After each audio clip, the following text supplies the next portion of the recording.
ବଣ ମୌଲଡିଆରେ ବନାଗ୍ନି ନିବାରଣ ସଚେତନତା କାର୍ଯ୍ୟକ୍ରମ।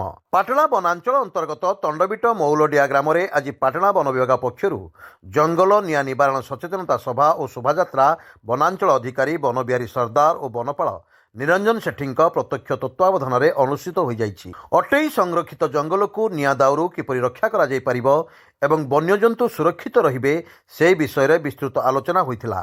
ଏହି ରାଲିରେ ପାଟଣା ବନପାଳ ନିରଞ୍ଜନ ସେଠୀ, ତଣ୍ଡବିଟ ବନରକ୍ଷୀ ଦୀପକ ସ୍ୱାଇଁ, ବଣ ମୌଲଡିଆ ଉଚ୍ଚ ବିଦ୍ୟାଳୟର ପ୍ରଧାନ ଶିକ୍ଷକ ମଳୀନ୍ଦ୍ର ମହାନ୍ତ, ବଣ ମୌଲଡିଆର ବନ ସୁରକ୍ଷା ସମିତିର ସଭାପତି ପରୀକ୍ଷିତ ମହାନ୍ତ ପ୍ରମୁଖ ଉପସ୍ଥିତ ଥିଲେ।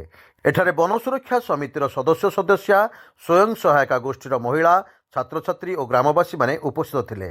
ସେହିପରି ବନ ବିଭାଗ ପକ୍ଷରୁ ଜୈବ ବିବିଧତା କିପରି ରକ୍ଷା କରାଯାଇପାରିବ ସେ ବିଷୟରେ ଉପସ୍ଥିତ ବନ କର୍ମଚାରୀମାନେ ବୁଝାଇଥିଲେ।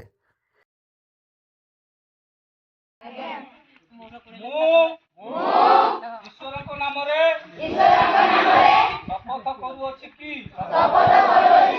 ମୋ ଗ୍ରାମ ଚାରିପାଖରେ ଥିବା ଅଟେଇ ସଂରକ୍ଷିତ ଜଙ୍ଗଲକୁ ସୁରକ୍ଷା ଦେବି।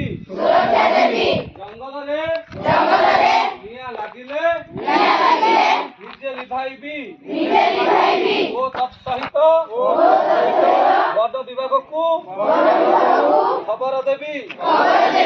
ନିଆଁ ଲଗାଉଥିବା ଲୋକଙ୍କୁ ବାରଣ କରିବି ଏବଂ ବନ ବିଭାଗକୁ ଖବର ଦେବି।